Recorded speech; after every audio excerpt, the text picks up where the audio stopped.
decir, y yo te estoy diciendo esto no por una encuesta, porque a veces una encuesta puede ser lo que le llaman un outlier, una encuesta que se equivocaron, ¿no? Es decir, hay un sitio que se llama precisamente como el número de colegios electorales, 538, algo así. Después te doy el sitio ahí, lo ponemos ahí para que la gente lo vea. Que ahí se hacen encuestas de encuestas. Es decir, se cogen las encuestas más básicamente rigurosas y responsables de instituciones que por muchos años han hecho encuestas. Incluso se le da categoría a la encuesta A, B, C, dependiendo de la rigurosidad, de la cantidad de población que tomaron, y se ponen ahí y se hace una encuesta de todas esas encuestas. Y en este momento la encuesta se está dando Biden nacional ganando por un 50% y Trump en un 42%. Desde luego, incluso podríamos sacar el argumento ahora y decir, bueno,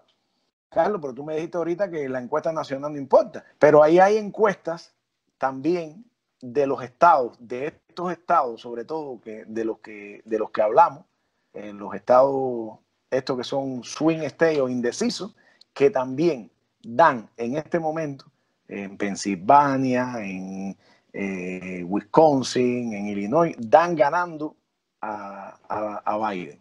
¿Me entiendes? Y entonces hay que buscar el público en este momento, como tú dices, de que hay tanta información y tanta desinformación, no se debe ir con la de trapo. Desde luego, existe el fenómeno también y me imagino que por qué lo hacen algunos medios, ¿no? Telemundo, lo que sea, porque hay otro fenómeno que es el fenómeno de pandering de news, que básicamente consiste en alimentar a la audiencia con información que la audiencia quiere oír. Es decir, si tú estás en una comunidad donde la mayoría de las personas están por Trump, la audiencia esa probablemente no quiera oír que Trump está perdiendo. Pero esa compañía tiene que vender anuncios publicitarios y todo. Entonces te ponen una encuesta como esa y tienen contento al televidente. Más allá de que en realidad el televidente está perdiendo el contacto con la realidad. Y cuando viene una elección y sale el contrario y perdió por tanto, dice, pero ¿cómo es esto? Si ya te vendí el comercial. ¿Me entiendes? Entonces, en eso radica también a veces la verdad y en esta época de la posverdad, ¿no? Lo importante a veces es vender, ¿no? Y lo que sea, lo que dé el momento, ¿no? Y eso hace que la gente pierda la perspectiva, pierda la... Carlos, y cuando parecía que, ¿cómo decía mi abuela? Y cuando éramos muchos, parió Katana. Éramos pocos y parió Katana. Exactamente. Cuando nadie se lo esperaba, el presidente Donald Trump, su esposa, parte de su equipo de gobierno, acaban de salir positivos al COVID. De hecho, se dice que esta semana iba a ser importante para la evolución de Trump. Y hoy estaba viendo la noticia de que incluso salió ya del hospital y se reincorporó a trabajar, lo cual me parece, bueno, ojalá que esté. Yo lo que más le deseo a él, a su esposa, a todas las personas que están contagiadas de COVID en los Estados Unidos, en el mundo entero, en Cuba y donde quiera, que se mejoren. Pero realmente no puedo pedir otra cosa.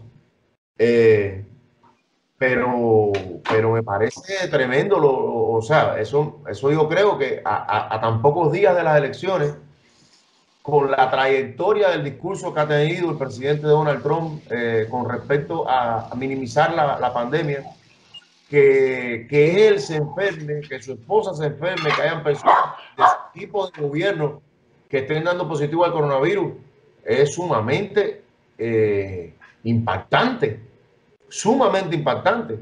Mira, yo cuando vi la noticia, por supuesto, es el presidente de los Estados Unidos y es el líder de una nación que es la cabeza del mundo, la economía, una de las economías más fuertes, es decir, y es importante. Y además de eso, mi hermano, es padre, es abuelo, es esposo. Es decir, sinceramente, yo creo que yo lo puse ahí en Facebook.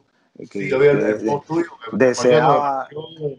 con una altura ética extraordinaria, te felicito verdaderamente. deseaba la pronta recuperación de él y de cualquier persona que se enferme. Ahora, más allá de eso, ha sido una tremenda irresponsabilidad la forma en que se ha manejado la pandemia aquí. ¿Cómo puede impactar el hecho de que Trump se haya enfermado en las elecciones? Algunos hermanos, alguna gente, algunos amigos me dicen, oh, eso es mentira, eso no, Trump es un mentiroso, eso seguro que es para ganar. Mira, yo no creo que se pueda hacer una conspiración de enfermeros, doctores, y todo el mundo engañando para decir que Trump tuvo el coronavirus y no lo tuvo. Yo leí, yo respeto mucho a Michael Moore, me parece un intelectual muy serio, pero a mí me parece que en este caso él se equivoca. O sea, yo no creo de verdad que esto sea una pantalla, o sea, no lo creo, o sea, de verdad que no creo que eso pueda ser una pantalla. O sea, tú sabes, hay que convencer a demasiada gente para hacer una cosa como esta. Se corre un riesgo político demasiado grande en una época en el que la gente tiene celular, en el que las noticias más secretas se filtran, en la que a él mismo le han hecho varios libros que hablan sobre sus políticas internas desde la propia gente de su gabinete. O sea, eso sería terrible. No. Además de eso, ¿cuál es el rédito político que puede sacar de esto si eso fuera? No, no, exactamente. ¿Cuál es? Al contrario, acentuar una gestión de la crisis que ha sido terrible, que ha sido realmente... Mira, él salió del hospital hoy y todavía las encuestas que están entrando, las personas que participaron en esas encuestas no reflejan todavía, porque las encuestas se hacen en periodo de 3 o 4 días y empiezan a tomar. Entonces hay gente, por ejemplo, hace 4 días que todavía no tenía la información y dan una respuesta diferente. Pero la noticia de que Trump tiene el coronavirus es una noticia completamente negativa para Trump. Es decir, no hay forma de que esto se pueda convertir en algo que, ay, de aquí voy a sacar. Pero la gente... pasado, sí, pero la gente, la conclusión que cualquier persona puede hacer es, ven acá, esta persona no solamente no ha podido contener el coronavirus o aplacarlo en los Estados Unidos, sino que fue tanta la irresponsabilidad que ya llegó a la Casa Blanca y hasta el mismo presidente lo cogió. Y te lo digo porque es increíble que los Estados Unidos tenga el 5% de la población mundial y aproximadamente el 25% de todos los enfermos y muertos por coronavirus. Es decir, eso da pena decirlo, de una potencia donde están los adelantos científicos más grandes, donde están la forma de movilizar los recursos más grandes, que la pandemia se haya convertido en algo que se ha desbordado, que no hay forma de controlarlo, que no hay una política nacional, ni siquiera, Israel, de decirle a la gente como política nacional, caballero, vaya, es un deber patriótico ponerse el nasobuco, ponerse una máscara de esa para no contaminar a tu semejante, ni siquiera para ti. Sino ¿Sabe Dios cuánta gente no hubiese enfermado? Claro, ¿sabe Dios? Hay estadísticas por ahí que dicen que de haber usado en este momento hay más de 200,000 muertos en los Estados Unidos por coronavirus. Y hay estadísticas por ahí que dicen que de haberse utilizado, haber un mandato de que la gente usara la máscara, quizás hubieran decenas de miles menos muertos. Es decir, entonces, la cosa esta se ha convertido, desde el principio él empezó hablando de que esto no era realmente una pandemia. Hay por ahí discursos, no voy a entrar en detalle, pero las fuentes están ahí, donde decía, esto es un engaño. Ahí están los perritos de afuera ladrando y eso, así que discúlpame. Esto es un engaño, esto se va a quitar en abril, ahora cuando llegue el tiempo que mejore la temperatura. Es decir, siempre, incluso en entrevistas que tiene con un periodista de Washington Post, dice, no, yo siempre traté de minimizar esto, para que la gente no se asuste. Pero es que esto no es un problema de minimizar, esto es un ataque al país de un virus que es como mortal. Esto es como, yo siempre lo veo, como si fuera casi el peligro que encierra un avión que se venga abajo y el capitán salga y diga, en vez de decirle a la gente, caballero, esto está malo, pónganse los cinturones y pongan una posición de choque, que vamos a ver cómo, que el capitán diga, caballero, tranquilo que esto se va a resolver, no hay problema, y se sigue muriendo la gente. Y entonces yo creo que eso le va a pasar la cuenta a No, Trump en noviembre. fue una apuesta suicida desde el principio. Yo recuerdo el vicegobernador de, creo que fue de Texas, puede ser, que dijo antes de que la pandemia fuese, bueno, lo que pasó, dijo en su momento que, bueno, que no podía sacrificarse la economía por un virus y que si tenía que morir gente, bueno, ya los ya vividos podían fallecer, lo que no estaba bien que la economía cayera Y en los más función viejos, creo que acuerdo que dijo, bueno, de incluso creo que el tipo dijo, yo me sacrificaría porque soy más viejo que esto. De hecho, esa es una de las razones por la que ha perdido votos entre la población de la tercera edad. Porque cuando tú dices, no, esto no es importante para los niños, es cierto que hay un menor grado de mortalidad en los niños, porque el sistema inmunológico está más joven, pero los niños también transmiten la enfermedad. El niño que va a una escuela y regresa con el virus, aunque el niño no le haga, por la mayor parte de las veces no le pase nada, hay un abuelito en la casa. puede matar a la Se abuelita. puede enfermar. No, y por no contar de las secuelas que puede dejarle. O sea, las secuelas que puede dejarle al propio niño y a otros miembros de la familia, porque es cierto que hay mucha gente que no muere de coronavirus, pero hay mucha gente que va a quedar con secuelas pulmonares, con secuelas cardíacas. O sea, sí, es cierto que la mortalidad no es tan alta, pero nadie sabe a la larga o sea, todas las personas que han estado en algún nivel de afectación de la enfermedad, cuántas otras efectos secundarios o secuelas puede dejar esta desgracia. O sea, yo creo, Carlos, que sin duda alguna, tú tienes toda la razón. Yo no veo manera de que esto pueda darle algún tipo de beneficio político al presidente de los Estados Unidos. No lo veo, no tengo, vaya, en mi humilde Coño, concepción, vaya, mi no lo hermano, veo. hoy él salió del hospital y salió ahí. Primero, ayer salió del hospital para dar una vuelta en el carro de él para saludar a sus seguidores. Coño, es decir, metido dentro de tu carro, más allá de que tenga puesta mascarilla, tú tienes personal ahí de seguridad, gente que andaban con máscara también, estás en un carro cerrado. Cerrado. Ese virus es una cosa que es terrible, que todavía está estudiando cómo es que se propaga tanto. Qué irresponsabilidad hacer eso. Qué irresponsabilidad salir, porque además lleva 3 días en el hospital y no dan información bien de cómo esto. Supuestamente llevaba contaminado varios días y no lo había dicho.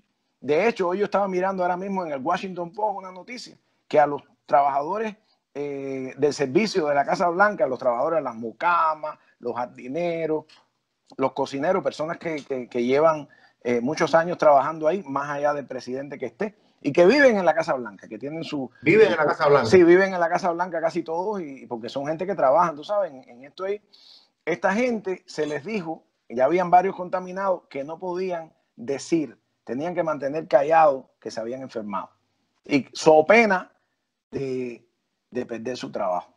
Es decir, esto no se puede manejar, esto es una situación humana, no es una situación política. Es una situación que se maneja de manera lo científico, con los avances, con lo que hay, no situación política. El presidente salió hoy del hospital y se paró ahí y se quitó la máscara. Y se paró ahí adelante y para la foto, ¿no? Entonces, yo creo que estas cosas sí puede ser que consoliden su base, la gente que lo apoya, porque desafortunadamente, más allá de personas que lo apoyan sinceramente, y eso también hay una base de casi esto es un culto a la personalidad aquí,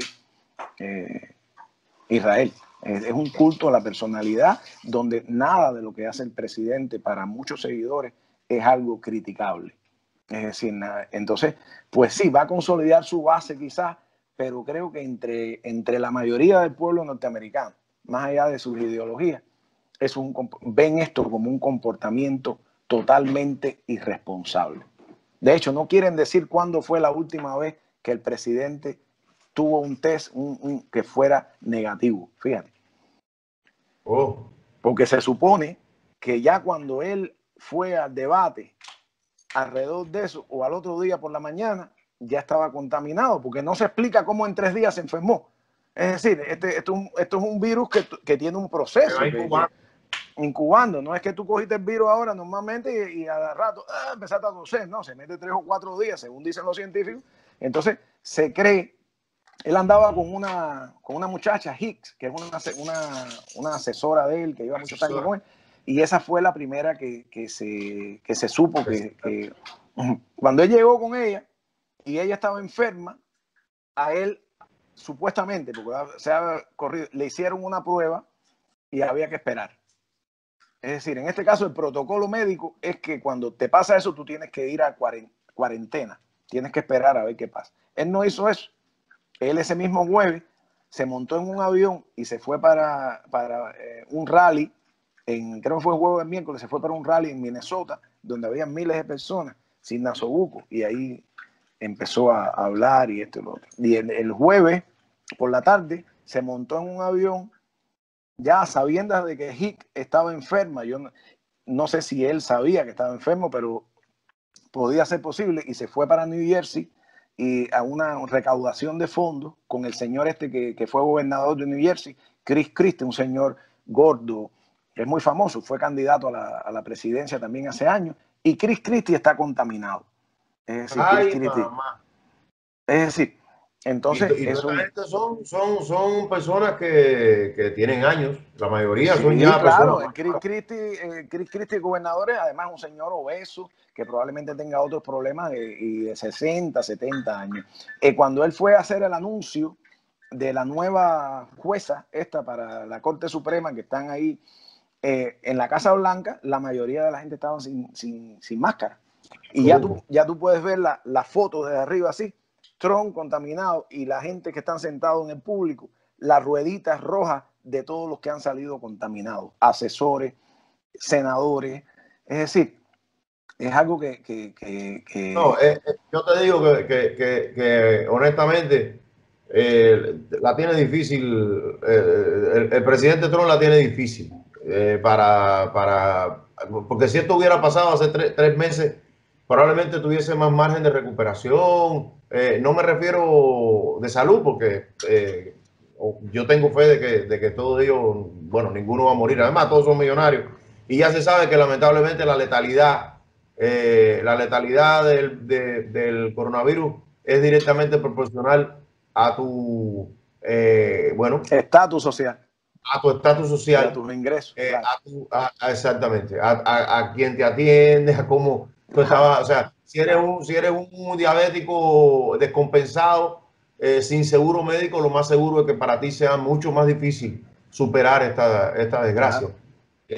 Si eres un diabético medicado, que sé yo, y desde temprano te lo cogen. De hecho, vamos a ver si conseguimos la estadística, trataré de buscarla, pero para que veas que la proporción de personas afroamericanos, hispanos, gente de bajos ingresos, mayores, que han muerto ha sido más alta en proporción con la población en general, porque son gente usualmente de bajos recursos y eso. Es decir, que el virus, si bien no tiene predilección entre la gente que escoge, porque puede atacar al presidente, puede tocar un pordiosero en la calle, sin embargo, las probabilidades de sobrevivir del virus también tienen que ver con la calidad de vida de la persona, con cómo vive, los ingresos, la atención médica que tenga. Y desafortunadamente eso se refleja en los más pobres, ¿no? en la gente que menos tiene.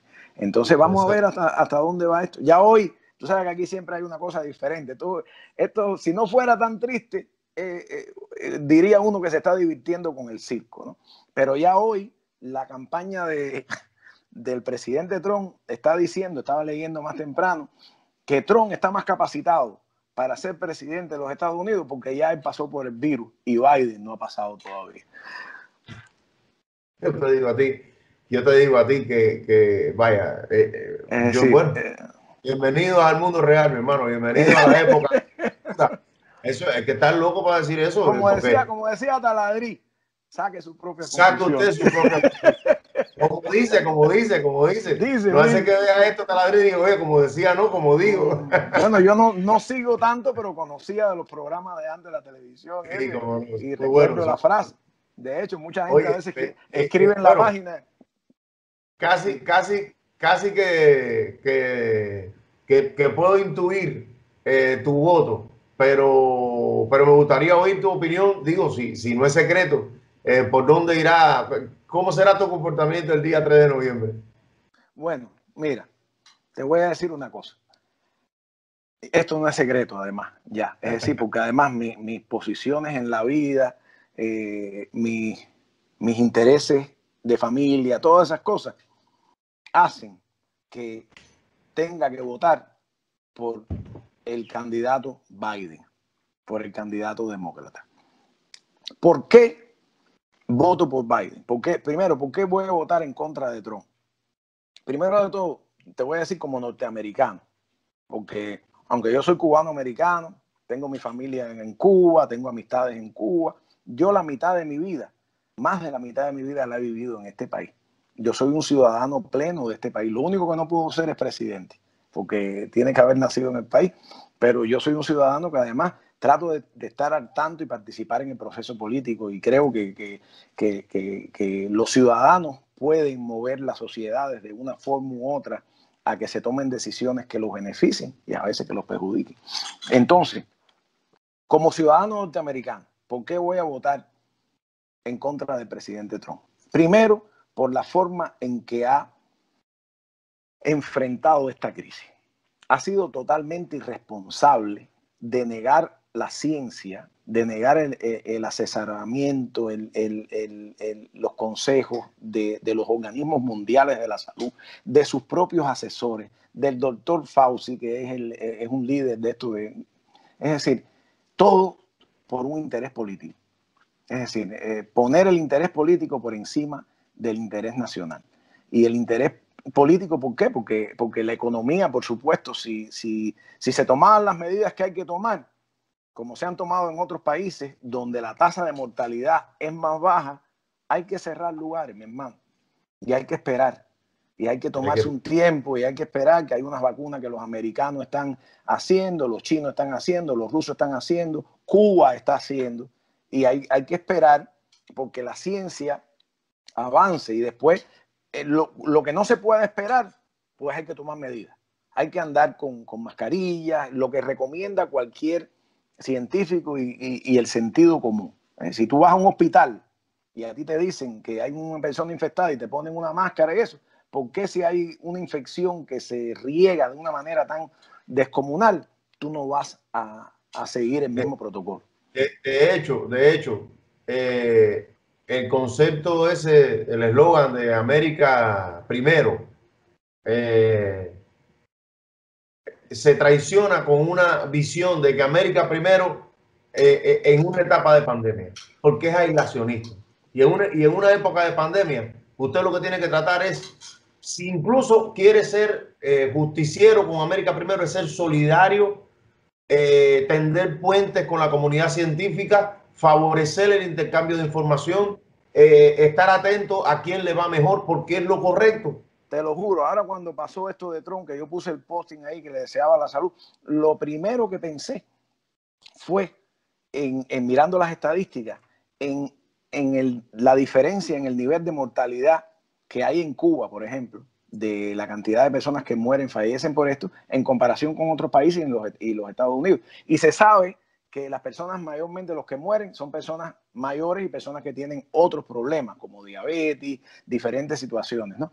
Y entonces, bueno, ¿por qué en Cuba ese nivel de mortalidad estaban entre el 2 y el 3%? No recuerdo exactamente, si me equivoco, pero estaba por ahí. ¿Por qué es más bajo que en otros lugares?